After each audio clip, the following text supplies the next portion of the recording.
I now give the floor to Yana Tannagasheva from the International Committee for Indigenous Peoples of Russia.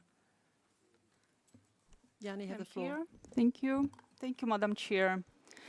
UNDRIP Article 44 states, all the rights and freedoms recognized herein are equally guaranteed to male and female indigenous individuals.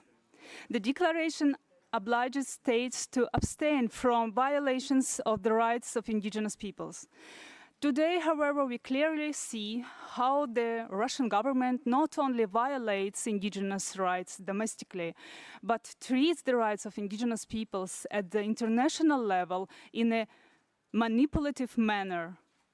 We have reached a point where indigenous peoples themselves invincibly start to violate the rights of their own kin instead of joining the struggle for the defense of our rights. Divide and conquer is an old strategy of the Russian Empire. The Russian government used indigenous peoples as propaganda tools at all levels, including, unfortunately, United Nations.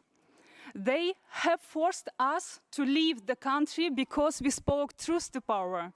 And now they are trying to silence us by saying that we have no right to speak out on the issues facing our brothers and sisters who are still living in Russia.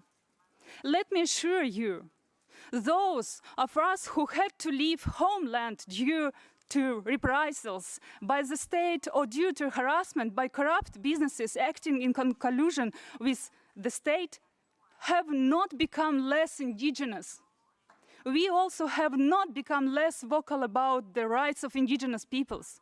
Someone has to continue to talk the consequences of colonialism for indigenous peoples in Russia. Someone has to continue to support those who can't speak for themselves for fear of reprisals, criminalizations, forced mobilization, violations of the rights of women and girls in Russia, and for whom justice in current Russia is out of reach. We, all indigenous peoples, must abide by the principles of justice, democracy, respect for human rights, equality, non-discrimination, good governance, and integrity as set on in the declaration. We recommend that in EMRIP, while monitoring the implementation of decisions of EMRIP and other UN bodies, undertake its own verification of the accuracy of information provided by states and other stakeholders using independent, reputable sources. Thank you. Thank you, Mrs. Tannagasheva, for your statement.